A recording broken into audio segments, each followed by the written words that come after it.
Sports Radio Network, broadcasting live from the campus of Hawaii Pacific University. We are in the HPU Esports Arena powered by DSC Hawaii. I am your host, Baylei Furman, along with Greg Fischbach. Nice to be here. Yeah, and we are talking golf today with HPU head coach Ed.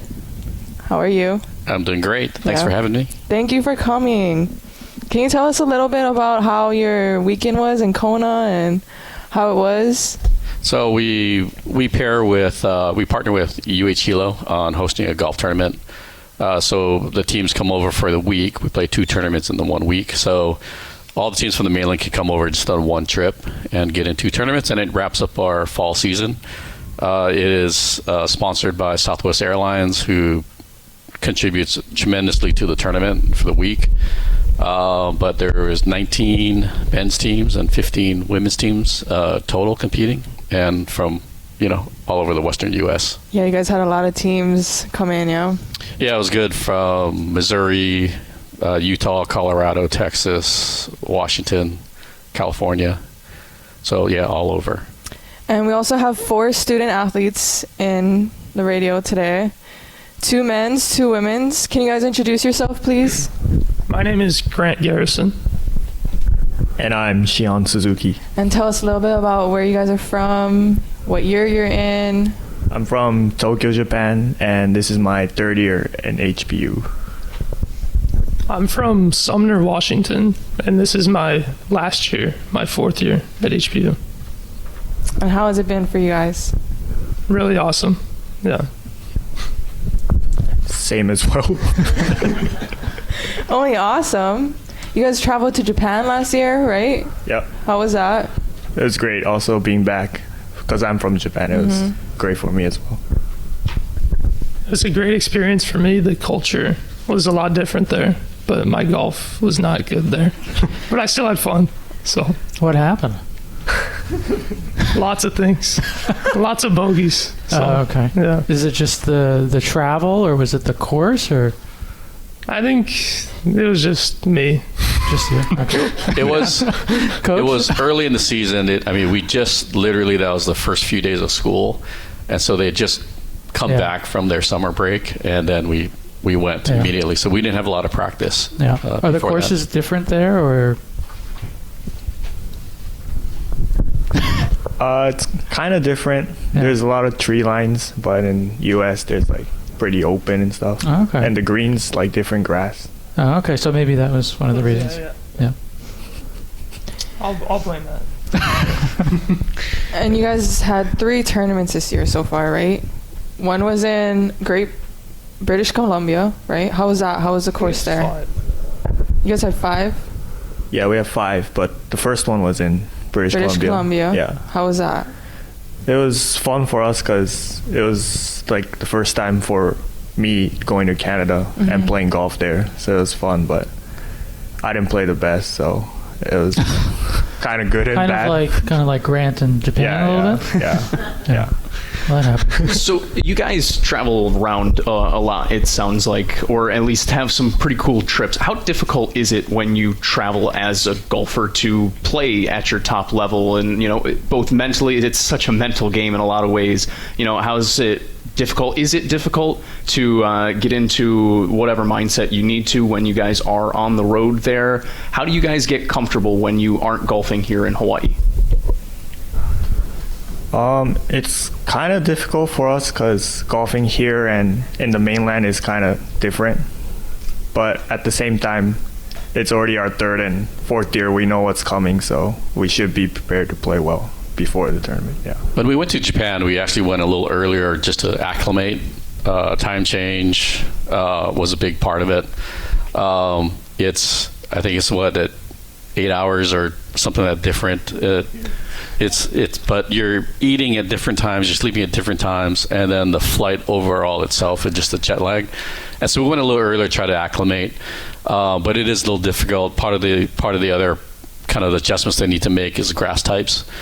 They are very different, so the way the courses play are different. When we go play courses in, like say in Canada, or we're playing at some different elevations, and so the ball travels differently. The density of the air is different, so the ball will fly farther or shorter depending on the density in the air. And so getting used to all those kinds of things is, a big adjustment for us. And then when we go to cold areas, now we're playing with layers, 2-3 layers on. Makes it a little difficult to move. And so when we're in Hawaii, we're wearing a shirt and shorts. I was going to say the layers have got to be a little bit different literally everywhere else. So, and I know that, it definitely impacts my game, and I'm just not good. So I'm glad to know that you guys do go about that. Is that something, so how long have you been taking these long trips? This is your 6th year, Coach, correct? Leading the program here? Yes. All right. So how long have these trips been going on? And at what point did you realize kind of what you needed to do to help your team play their best on those trips? This is the first time we went to Japan. And so that was the longest trip we've done. I generally, when we travel, I just want to do one flight. So we go to destinations that are one flight. I try not to do layovers just to make it easier in travel. And then the further east we go, the time change gets greater. So we try to stick to anywhere from Arizona West Coast kind of thing, just that one flight in 3 hours. But when in talking with people and preparing for this, was really talking to other coaches on what they did, what problems they ran into, and weather and all those kinds of stuff aside, the hardest thing is really the passports, visas. Knowing some more players need visas to get in certain countries, some don't, and then make sure everyone has their documentation. That was the longest process. Now, are either of you guys the issue here? Are you guys the what makes it a little more stressful for Coach? Or are we going to blame it on some of the other guys on the team? It's the other guys. Yeah. That's what I thought. Okay. So, Coach, you were also the program director at Punahou, right? Correct, yes. For 13 seasons. How did you take what you did there and incorporate it into HPU? And you guys have been doing pretty well. Last year, you had Shion went to the NCAA, right? Regionals. Yeah. So how did you take what you did at Punahou and incorporate it into HPU and find success at HPU?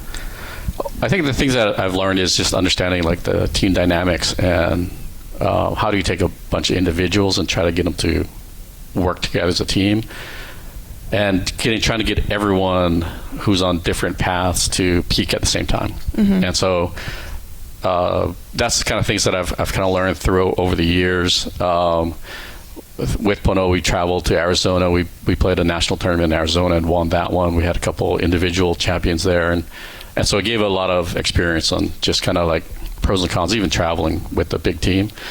And so that's what I wanted to see if I could do that at the next level, the college level. And so I'm still learning. I'm always going to be learning about it, but it's great when we have student athletes like the ones we have, that it makes it a lot easier. Yeah, you guys have a great team. And how do you guys build that? You guys have to foster that connection. You guys are always traveling. How do you guys do team bondings or stuff like that outside of golf? Are you guys close outside of golf? I mean, I'd say yes. We have 2 guys that are dating 2 different girls on the girls team, and one of them is next to me. Hi, Shui.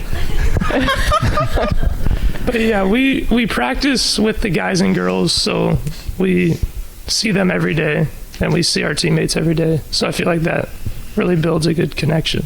Yeah. But it also, when we recruit, mm-hmm. we're looking for good student athletes that can play golf, have good GPAs, solid student athletes, but also just the fit. And we want to make sure that they fit into our program, and so far we've been pretty good at doing that so far. Right, your women's team had a 3.73 GPA and was 14th nationally ranked last year, right? Yeah, and we're very proud of that. Mm-hmm. The prior year, they're number 9 in the nation. And so that's a big part of what we strive for or want to do. So, and we're continue to do that. Yes. We're gonna go to a break right now. We'll be right back here on the Hawaii Sports Radio Network. You're listening to Sharks Weekly.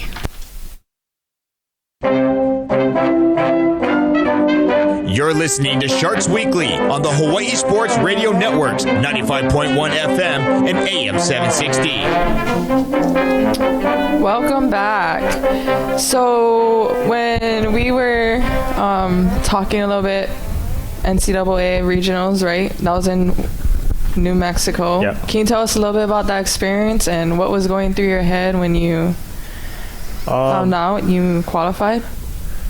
It was happy news. Like, I was thinking about maybe I get into regionals after, like, I won an event. And it was good to compete with, like, the best D2 players in the region. And it was also a good learning experience because they're all really good. And, yeah. What is the biggest thing that you took away from that tournament going into this year and expectations for yourself? Expectations hasn't really changed just because I made it last year. Just the same thing, like try to help the team win. But yeah, I learned a lot from regionals last year. I know I needed to get better to actually help the team get to regionals, but yeah, it was a good experience. What about you, Grant? I saw that you were first team All Pac West, and on top of that, All American Scholar. How did you find that success, and what are you going to do to build up on top of that, especially that being your senior year this year? I feel like just building on kind of what I'd learned throughout the first 2 years and now 3, and this is now my 4th. So just like building on what Coach Ed's taught me throughout the years has helped my golf game grow every year. And it's one of my goals to kind of improve my scoring average every year. So, Coach, is there a specific place that you've seen these two improve their games the most? Like when you first started to see them play, perhaps you had a thought in your mind of like, we're gonna have to fix that. That by now you've seen. I mean, a couple of pretty darn good golfers here to your left that you've seen them finally improve upon. Mainly what we look for when we're recruiting is by the time they get to us, physically, they've already figured it out. It's more of like for us, and what we do is we take them sort of the physical aspects of what they have and then kind of put it into a mold of how it'll benefit the format of college golf. And a big part of that is just it's more mental. It's decision making. It's assessing situations. It's the shot selection, but it's also learning a whole bunch of different other shots than they have in the past through high school. And then it's just kind of hopefully they can put it all together in competition. And that's what we've been working on all fall. Our fall is our non-championship season, so we look at the fall as our way to just kind of get ready for a spring season. And Grant has, from beginning of school to now, that he's seen some really big strides. And we just want to continue all that as we go into spring. And how nice is that for you guys as you kind of grow in this environment, right? You try and get better, that it's a growth mindset within the program, but it's also not one that is going to perhaps tear you apart mentally as you try and improve your game. Does that make it easier for you to work on your game? I feel like, yeah, I mean, for me, just like practicing on my game is just a part of my routine at this point.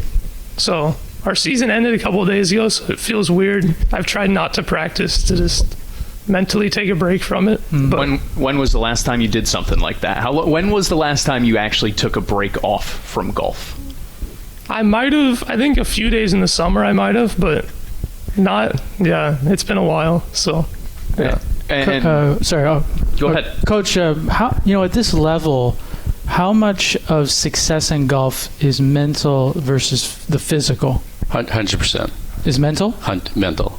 At this level? At this level, it's the physical aspects of they've hit as many golf balls as they can. They don't need to hit anymore. It's more of it is like what we do when we get them on the golf course is just like, okay, assess situations, understand, getting more of that experience into that knowledge bank of winds coming at this direction, grass types, and kind of putting all those things together, because you can only replicate that when you play. and so you can't do that on the range. And so when we get on the golf course, it's just getting a lot of reps and getting into certain situations and learning the situations and how to get out of them and those kinds of things. So you gotta shout over the bunker, tuck flag, it's into the wind, and how do you get the ball to then penetrate through the wind but then stop on the green quickly. It's learning those kinds of shots to lower your score. So if you're a younger player, how do you learn those mental skills early on? I mean, how did you both do that? I mean, what did you work on? Because it's so much of a mental game, right? Yeah, for me, I'm still learning too, but I think the more tournament experience you get, the more you get used to it, and the better the decision making becomes. So the better or easier the mental game comes after that. Is the hardest shot, would it be the drive or would it be the putting? For me, it's the drive. The driving. Yeah. For Grant, it's the putter.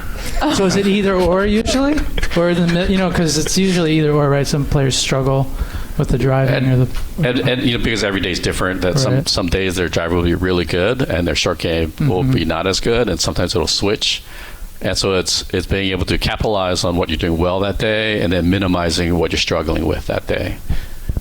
I actually just got a text question in, and I thought it was a good one. I wanted to bring it up for our fellas here. Is there a golfer that you guys emulate or try and emulate your game after today? One perhaps in the past that you try and copy? Who is it that you are looking to at the level above you at this point? I really like Justin Thomas, so I kind of watch him a lot. I think he's a really good golfer. So, what makes him a really good golfer in your mind? Like, what sets him apart from others? I feel like, he's got a really good swing, but it's not just that too.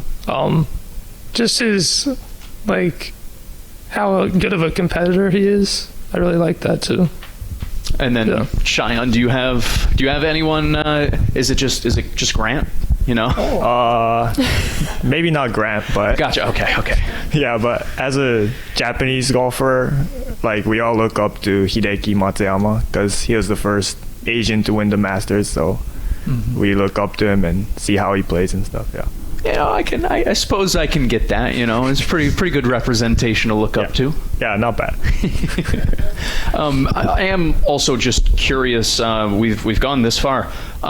What brought you guys to HPU in the first place? Was it just golf? Was it golf and a mixture of the education? Was it coach? What brought you guys here? What sold you over the top with HPU? For me, it was Coach Ed. And also playing golf in Hawaii I don't think many places beat that. So, yeah, for me it was that. For me, I learned about the school through my friend's mom, who works in admissions here. Shout out, Mom. Yeah. Shout out. And then I talked to the coach, and I was just going to come here for school itself. And then he let me walk on the team my freshman year. And then here we are. Yeah. Wow. You started as a walk-on, and last year, all Pac West first team. Yeah. Come a long way. Yeah. Long way to go, though. Long way to go. One more year, right? And then, Coach, you talked a little bit before about the type of people that you recruit. Have you found it's any easier, or it's gotten any easier to recruit as you guys have seen more success over the years, as you've continued to produce players who have progressed in their careers and gotten better and better? Has it gotten any easier to recruit? I know it's never quite easy to recruit to the islands, but it's really competitive. And when we talk to recruits, one of the things we say is that we want the ones that want to be here. One, we're far away from home. The food's going to be really different. Just wanting to come to school and live in Hawaii is not the only reason. It's got to be you gotta want other stuff.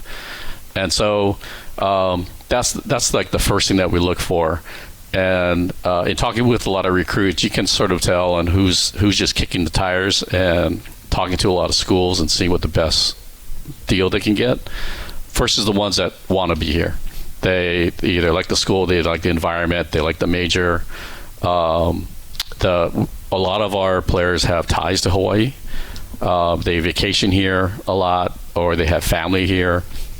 And so that's what we look for, is just the ones that want to be here will generally thrive here. I suppose that makes sense. And I'm getting yelled at because I didn't ask you either, Coach. Is there a professional golfer? Is there any golfer that you used to look up to or still look up to? Shion. So that one was the one that my answer was going to be too. So I'm glad that I'm following along pretty good. I'm too old. Any reference I have, the young people won't know. That's okay. No Tiger Woods. Is he still playing? Is he retired? He'll play periodically. Okay. Yeah, but he's struggling. But if on a serious question, it's I kind of like the old school guys. They, this is before they had swing instructors and sports psychologists, and they just went out and played. And that's the kind of guys that I like, the Hogans, the Caspers, the Nicklases. Oh, okay. Suppose that makes sense. So I had a question for you. What's a Class A PGA professional? PGA professional is, so anyone can be a professional golfer. They just need to declare. The PGA part of it is there is a education part that you have to go through, and it's about 3 years of education, testing, book work, work experience, and then if you pass your final tests and those kinds of things, then you become a PGA member. And so it's different from PGA Tour. We are more the business of golf. We are running the golf courses, those kinds of things. We're not the playing part of PGA Tour. So 25 years you did that. So 30-year member. Oh. Yeah, 30-year member. Okay. But I've been in the industry 35 years or so. So that must have taken you all over the world, basically. Yeah, I've been very fortunate. Been able to go China, Japan, Korea, Taiwan, Macau, Vietnam, all over the U.S. And what was your favorite golf course? Some of the courses in China are very spectacular and very dramatic, and some beautiful settings over there.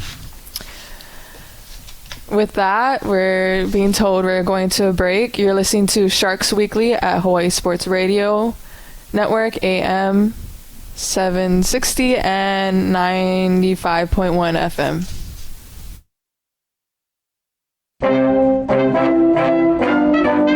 You're listening to Sharks Weekly on the Hawaii Sports Radio Networks, 95.1 FM and AM 760.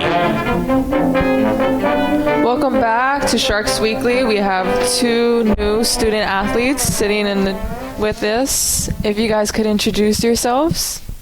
My name is Paige Layaoen. This is my second year at HPU, but I am a senior. Hi, I'm Lily Landt. I'm from Thailand, and I'm a senior. Wow. Welcome. Thank you. Welcome to you guys. Thank you. Love it. Where are you from, Paige? I'm from Chandler, Arizona, but then I played at a junior college for 2 years in Arizona and then transferred to HPU last year. And what brought you to HPU? Well, my mom is from Oahu and my dad is from Kauai. And I've been coming to Hawaii since I was basically born. So I've always wanted to live here because I'm the only one out of the family who wasn't born and raised here.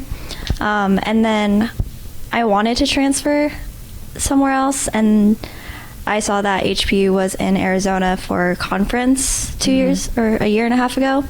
So I emailed Coach Ed and was like, hey, can I come and watch you guys and meet you? And he was like, sure, we tee off at 9 a.m. And I was like, okay, cool, I'm coming. And then talked to our assistant coach, Sid, for like 2 hours on the course. And then Coach Ed emailed me and said, we have a spot open for you. So that's how I got on here. You really felt that strong connection, not just with having your family here, but with the coaches. How has being closer to your family impacted your experience at HPU? I think it made it a lot easier. I still get homesick, but not as much as other people do when they move here. Like, I'm adulting, but not really, because I don't have to like pay for groceries or rent or anything like that. So I lucked out on that part. But I think being with family all the time really helped me adjust to everything. Of course, support, right? And Lily, you're from Thailand, right? What brought you to HPU? Just Coach Ed knew my coach from high school, so I picked Coach Ed and HPU. What has been your favorite thing about HPU so far? Maybe a memory or? Well, probably just like on the golf course with my team. Yeah, I have a lot of memories from golf. And you also played basketball. Yeah, in high school. Yeah. So 2 totally different sports. What made you go more towards golf? Well, I've just grown up pretty athletic and like very sportsy because of my dad. He's a big sports guy. But I just think golf is more my thing because basketball is like you need to be a little bit taller and run a little faster. But golf, you just work on your mental game, basically. That is true. Oh, got another text question on in here as well. And actually, this is funny because I think I heard you guys talking about this when I first came in before. What is your favorite course to play on in Hawaii and why? I think I know the answer. Any of you can take this one to start things out. Pearl Country Club. Yeah. Very nice. It's now called Pearl at Kala'au. And they're opening when? November 29th. Thank you very much. So why Pearl? Explain to the beautiful people, perhaps, why Pearl? Why is everyone giggling at this answer? It's beautiful. Yeah, it's a beautiful course. It can play pretty hard, and it's run by an amazing man named Ed Kageyama. I've heard of him. I've heard of him. He's pretty important around these parts. Yes. Tell us more, Coach, about Pearl. Pearl was originally built in the mid-'60s. It originally opened as Francis E. Brown Country Club. Had changed hands soon after that into Soichi Honda had leased it. And that is the founder of Honda Motors. Oh, wow. And so it was his personal asset. And he had it for about 55 years. And it at least ended in November of 2020. And so the landowner took over, and we renovated. We've just been renovating the golf course. It's coming out of renovation, and that's what we'll start reopening back up here later this month. Wow. Is that where the HPU team practices? It is. Oh, it is, okay. and very fortunate that they can practice there. Sounds like a fantastic course. It's good. It's a lot of the older courses that were built there have really good views. They're up on the hillsides, like OCC and stuff. So we're very fortunate that it has some great views over Pearl Harbor, and so it's a great facility for the kids to come out and play. Yeah. It's nearby. It's maybe 15-20 minutes from HBU. Wow. And so very fortunate. Going off of that, we have a fundraiser this Friday, right? Yes. Can you tell us a little bit about that? So this is our fourth annual Fear the Fin scholarship fundraiser, and it's to obviously raise funds for the program. We started off just kind of not, we're a small program, and so all the support we can get, was great. But it's also a way for the local community to learn more about HPU golf, meet the players. Maybe there's some mentorship opportunities between local businesses or local businessmen or industries here locally for our kids to meet, talk to.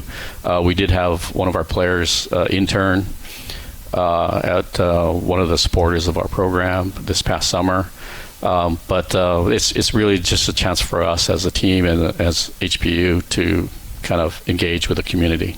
How can people show their support or maybe donate to your event, sign up?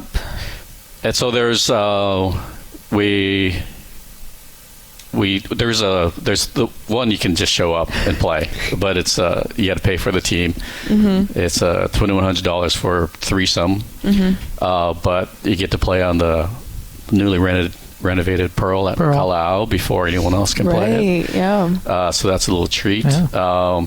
But you can go to the athletics website, and you can click on there and choose the program that you want to donate to, and you can do it right there on the website. Sounds like it's going to be a fun Friday for you guys. It will be fun. That's all about engagement, fellowship, and having a good time and just enjoying the day. Definitely. I did want to also ask this. First off, great shout out to the fundraiser. Once again, everybody make your way out, support these wonderful student athletes and the program. Going back to the course question from before, same texter sent on in a same question, except anywhere in the world what your dream course would be to play on, and which is, I find, actually a little bit interesting in terms of, Coach, we talked about it before. You guys took the Japan trip before. That was very interesting. You've been around in quite a bit of places. You have some international players. Is there a dream course that you guys want to play on someday? I'll lead off so they have the go ahead. So my favorite place to play is Pinehurst. It's the start of golf in the U.S. Great facilities, many golf courses to choose from, but the part that I like about it is the hospitality. That Southern hospitality is actually really true. Being able to go there from our aloha, our aloha spirit here and our hokipa here, but going down to the south and seeing how they do hospitality down there is a really good experience for me to go do that. And the Southern hospitality is so true. I loved it down there. Golf courses are great, but that's my favorite place to go and play. Interesting. I like that. I know this may seem kind of basic, but Augusta, I think that'd just be a really cool place to play. I don't know if I'll break 90 there, but it would be fun to be out there and play at a really iconic golf course. No, that's absolutely fair. Lily, do you have one perhaps? Yeah, I would probably just say Pinehurst as well. I've been to North Carolina, and I was so close to playing Pinehurst because I was there for a Junior Worlds golf tournament. So but I didn't get to play that. I played Pine Needles, which is like a little bit down the road, but it was still beautiful too. All right, good to know. And that's a good thing, because that means Pinehurst still can be a dream. It can't be a dream for you at this point if you're playing on it. Awesome. Thank you, guys. What about golf courses in Scotland? I mean, that's where golf started, right? Yeah, that's that Scotland, Ireland area. A dream place to play. I'd love to. I haven't been to Europe, but that is something that I would love to do. Why are the courses different there at all, or? Like the story on there was no number of holes. There was no standard before, and so they were just all random holes. Wow. And the only reason why they settled on 18 is because St. Andrews had 18. Okay. And so that's how it became 18 holes. But before, it would be. How would they know when to end the game? I mean, when just sun went down? It'd have a route. It would have a routing, but it could be 12 holes. Those kinds of things. But the way that they played, pile the sand up, the golf course. There was no standard of design. It was just what was there, and that's what I actually want to go experience that in. Yeah, that'd be fantastic for the players to be able to go there. Laylee will be in Scotland. Oh wow! So you're gonna play some golf? Maybe. Maybe. Why so non-committal? why only maybe? Maybe. I don't know. That's a master question dodger right there. What did you guys do this summer? I saw a post on your guys' social media that you guys were traveling a lot, right? Yeah, I went back to Arizona for the summer, but before I went back, I went to the East Coast for the first time. I went to Boston and Connecticut. Got to see some friends over there who go to school out there. And then I basically just stayed in Arizona the whole time. I played in a couple tournaments and just was at home, basically. I got to go home to Thailand, and so I was just spending my summer with my family and my 2 dogs and just golfing for fun occasionally. So our post that we do that every summer, and what we're trying to show is we're just not just golfers, and that there's personality and lives, and we just want to show the diversity of our of our team and where they go, and that they're all about experiencing stuff. Yeah, you definitely have a diverse team from all over. Yeah. And you guys were I think you guys were the first team I met when I first started. And you guys were all so nice. I just loved watching you guys play. How intense you guys were, how mentally focused you guys were. And now that preseason is over, what are you guys looking forward to for the rest of the season? Starting season in the spring. Just trying to enjoy our last semester at HPU. Mm-hmm. I feel like I just got here, so it's kind of sad, but then also trying to make it to more postseason events after Pac West Conference. Yeah, just looking forward to my last season as well. Have you decided what you're going to do after? Are you going to go home? Are you going to move out here? Well, you already moved out here, but... I'm not sure yet. Maybe something with Coach Ed, something just related to golf. But yeah, I just want to stay connected to golf, probably. What about you, Paige? I'm planning on moving back to Arizona and then getting my master's, my MBA, and then working and adulting and all that fun stuff. So, yeah. And with that, we're going to break. You're listening to Sharks Weekly on Hawaii Sports Radio Network.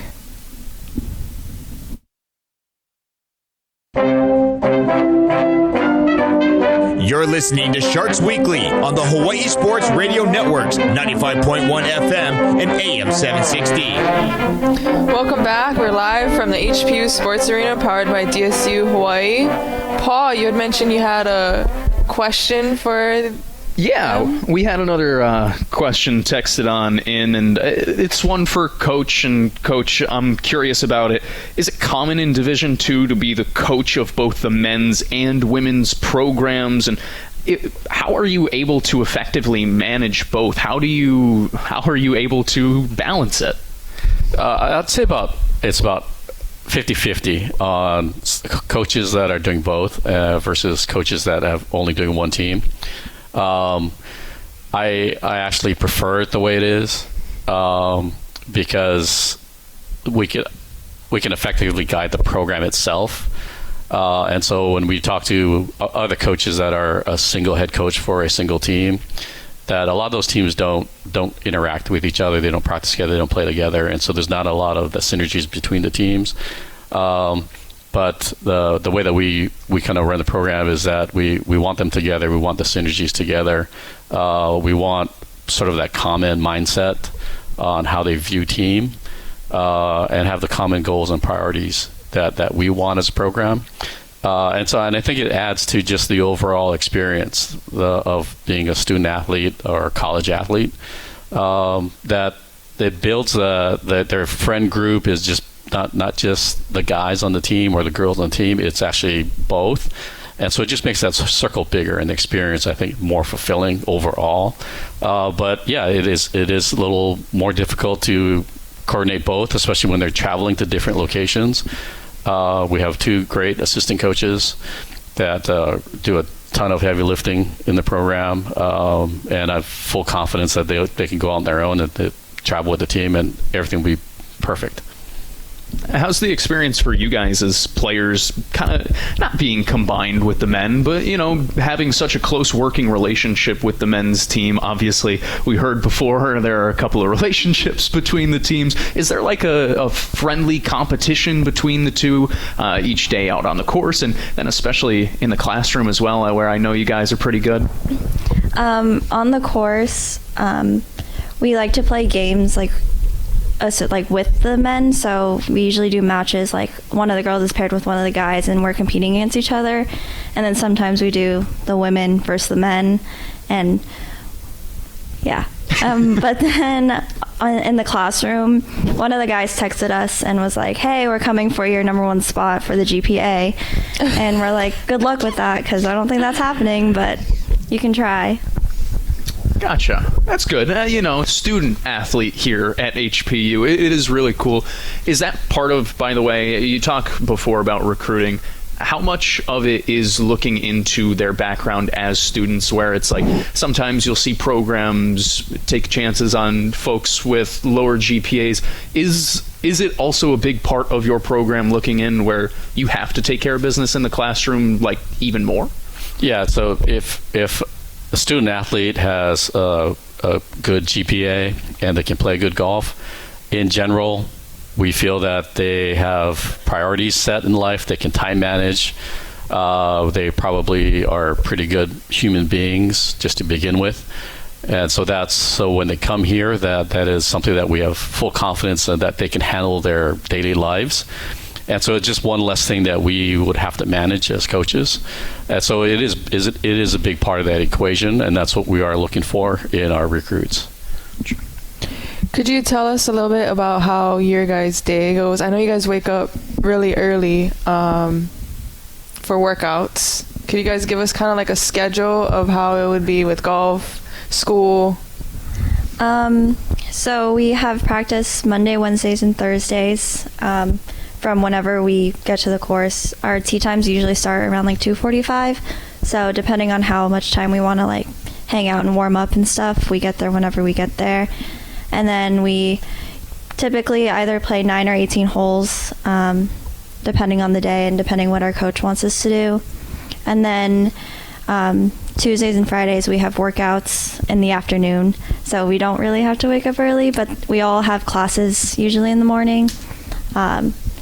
And some people have classes from 8:45 until 1:30, and if you're like me, I only have one in-person class, so I only go from 10:30 to 11:45 Mondays and Wednesdays. So I'm really lucky, but yeah. So I have a really important question for both of you guys. What's your favorite post-tournament meal? The hard-hitting questions. I know. Wherever Coach Ed takes us. That's our favorite. Maybe some like Korean barbecue, just to get in a lot of carbs and load for the tournament. We're starting to run out of time here on the show today, and I just want to bring it up one more time for you guys with the fundraiser upcoming. Coach, I just want to give you one more chance to talk about it as well. Shout out any sponsors or supporters that you want to give a shout out to, and just one more time the information about it so people know where to go and what to do. Yeah, so it's going to be held tomorrow at Perla Kala'au. It's a 9:30 check-in. Maybe a couple more teams could come in, but we're pretty full. A big mahalo to DSE, Suhiro, Electric, Southwest Airlines, Wilhelm Group, really big supporters of the event. And then we have a lot of people in the community that are helping out and contributing to the fun that we'll have on the golf course. Gotcha. Thank you. Just wanted to give one more reminder to the beautiful people to come support this awesome program of student athletes. And Coach, just wondering if a player was could be a younger player interested in playing golf and they may not have enough, because golf can be expensive. What do you recommend they do to be able to play golf? Playing competitive golf is key. I don't necessarily think that they have to have a swing coach and sports psychologist. Just try and get out there. But just compete. Just go out and compete. You'll learn a lot more from that. Go out and compete with better players. Get beat up a little bit. You'll learn a lot. You'll see how good players play. And so just whatever competition's out there is good. So going to like the public courses and just trying to play as much as possible. Is that what you both did kind of growing up? Yeah. Your junior golf programs. Right. Yeah. Right. Yeah. That's great advice. Well, it was nice having you guys. Thank you. It was a pleasure. You're listening to Sharks Weekly with Coach Ed and his golf team. Thank you guys. Mahalo to you guys for sure. Thank you for joining us. And one more time, fundraiser tomorrow for the HPU golf program. Go out, go support. Even if the spots are all filled up, go cheer on some of these golf players. One more time, HPU Golf joining us here today on Sharks Weekly at DSC Hawaii Esports Arena on the beautiful campus of HPU. We'll talk to you next week.